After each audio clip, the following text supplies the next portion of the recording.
Numbers chapter 11. Now the people complained about their hardships in the hearing of the Lord.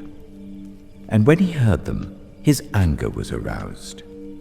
Then fire from the Lord burned among them and consumed some at the outskirts of the camp. When the people cried out to Moses, he prayed to the Lord, and the fire died down. So that place was called Taberah, because fire from the Lord had burned among them. The rabble with them began to crave other food. And again the Israelites started wailing and said, "If only we had meat to eat. We remember the fish we ate in Egypt at no cost, also the cucumbers, melons, leeks, onions, and garlic. But now we have lost our appetite. We never see anything but this manna." The manna was like coriander seed and looked like resin. The people went around gathering it and then ground it in a hand mill or crushed it in a mortar. They cooked it in a pot or made it into loaves, and it tasted like something made with olive oil. When the dew settled on the camp at night, the manna also came down. Moses heard the people of every family wailing at the entrance to their tents. The Lord became exceedingly angry, and Moses was troubled. He asked the Lord, "Why have you brought this trouble on your servant? What have I done to displease you, that you put the burden of all these people on me? Did I conceive all these people? Did I give them birth? Why do you tell me to carry them in my arms as a nurse carries an infant to the land you promised on oath to their ancestors? Where can I get meat for all these people? They keep wailing to me, 'Give us meat to eat.' I cannot carry all these people by myself. The burden is too heavy for me.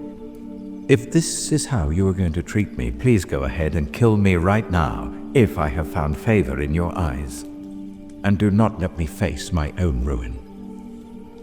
The Lord said to Moses, "Bring me 70 of Israel's elders who are known to you as leaders and officials among the people.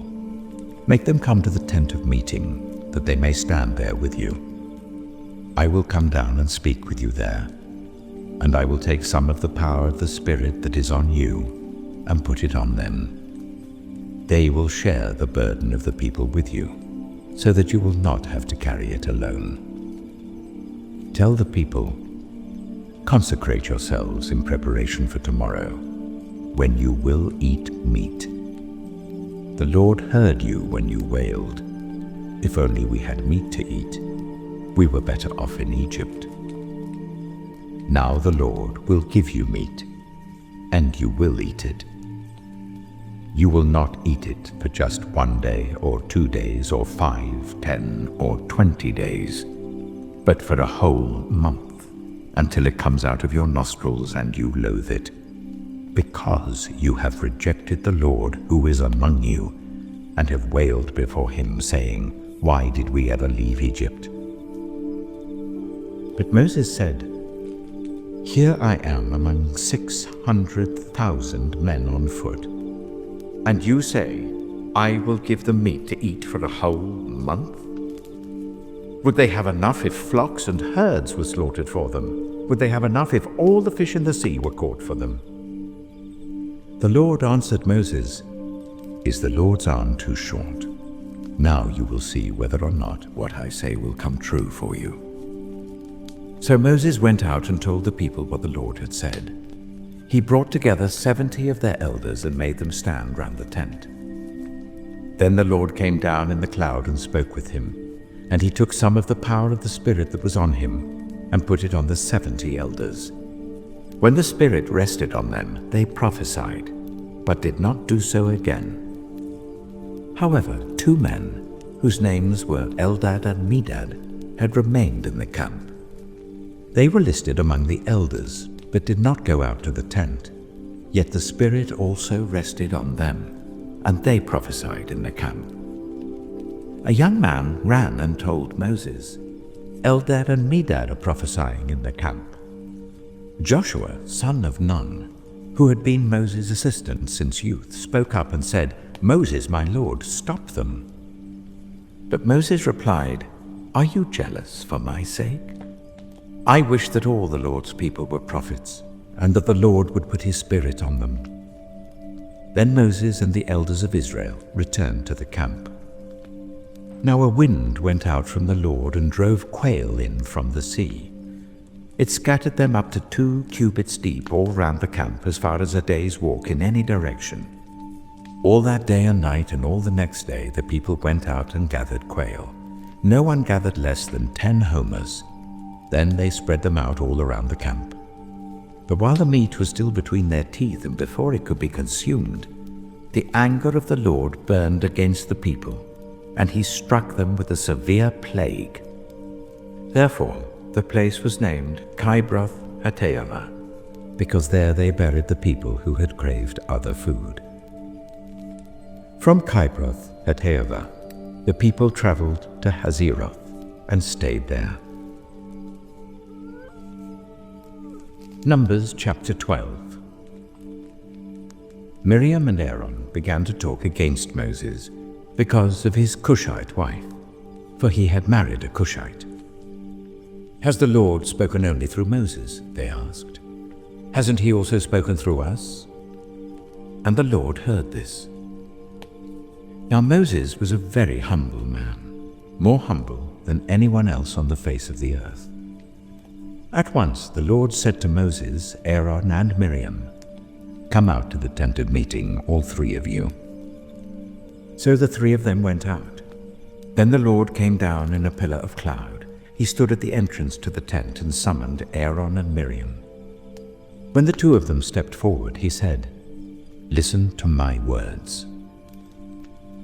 When there is a prophet among you, I, the Lord, reveal myself to them in visions. I speak to them in dreams. But this is not true of my servant Moses. He is faithful in all my house. With him I speak face to face, clearly, and not in riddles. He sees the form of the Lord. Why then were you not afraid to speak against my servant Moses?" The anger of the Lord burned against them, and he left them. When the cloud lifted from above the tent, Miriam's skin was leprous. It became as white as snow.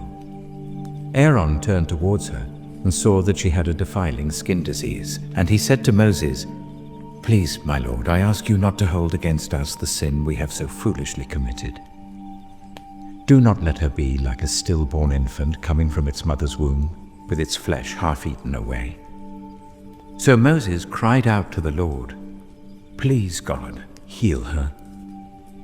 The Lord replied to Moses, "If her father had spat in her face, would she not have been in disgrace for 7 days?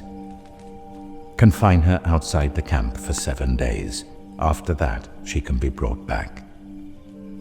So Miriam was confined outside the camp for 7 days, and the people did not move on till she was brought back. After that, the people left Hazeroth and camped in the desert of Paran. Numbers chapter 13. The Lord said to Moses, "Send some men to explore the land of Canaan, which I am giving to the Israelites. From each ancestral tribe send one of its leaders." So at the Lord's command, Moses sent them out from the desert of Paran. All of them were leaders of the Israelites. These are their names. From the tribe of Reuben, Shammua, son of Zakkar. From the tribe of Simeon, Shaphat, son of Hori. From the tribe of Judah, Caleb, son of Jephunneh. From the tribe of Issachar, Igal, son of Joseph. From the tribe of Ephraim, Hoshea, son of Nun. From the tribe of Benjamin, Paltai, son of Raphu. From the tribe of Zebulun, Gadiel, son of Sodai. From the tribe of Manasseh, a tribe of Joseph, Gadai, son of Suzai. From the tribe of Dan, Arniel, son of Gemalai. From the tribe of Asher, Sethur, son of Michael. From the tribe of Naphtali, Nabai, son of Vusai. From the tribe of Gad, Geuel, son of Machai. These are the names of the men Moses sent to explore the land. Moses gave Hoshea, son of Nun, the name Joshua. When Moses sent them to explore Canaan, he said, "Go up through the Negev and on into the hill country. See what the land is like and whether the people who live there are strong or weak, few or many. What kind of land do they live in? Is it good or bad? What kind of towns do they live in? Are they unwalled or fortified? How is the soil? Is it fertile or poor? Are there trees in it or not? Do your best to bring back some of the fruit of the land." It was the season for the first ripe grapes. So they went up and explored the land from the desert of Zin as far as Rehob towards Lebo-Hamath. They went up through the Negev and came to Hebron, where Ahiman, Sheshai, and Talmai, the descendants of Anak, lived. Hebron had been built 7 years before Zoan in Egypt. When they reached the valley of Eshcol, they cut off a branch bearing a single cluster of grapes. 2 of them carried it on a pole between them, along with some pomegranates and figs. That place was called the Valley of Eshcol because of the cluster of grapes the Israelites cut off there. At the end of 40 days, they returned from exploring the land. They came back to Moses and Aaron and the whole Israelite community at Kadesh in the desert of Paran. There they reported to them and to the whole assembly and showed them the fruit of the land. They gave Moses this account: "We went into the land to which you sent us, and it does flow with milk and honey. Here is its fruit. But the people who live there are powerful, and the cities are fortified and very large. We even saw descendants of Anak there. The Amalekites live in the Negev. The Hittites, Jebusites, and Amorites live in the hill country, and the Canaanites live near the sea and along the Jordan." Then Caleb silenced the people before Moses and said, "We should go up and take possession of the land, for we can certainly do it." But the men who had gone up with him said, "We can't attack those people. They are stronger than we are." And they spread among the Israelites a bad report about the land they had explored. They said, "The land we explored devours those living in it. All the people we saw there are of great size. We saw the Nephilim there. The descendants of Anak come from the Nephilim.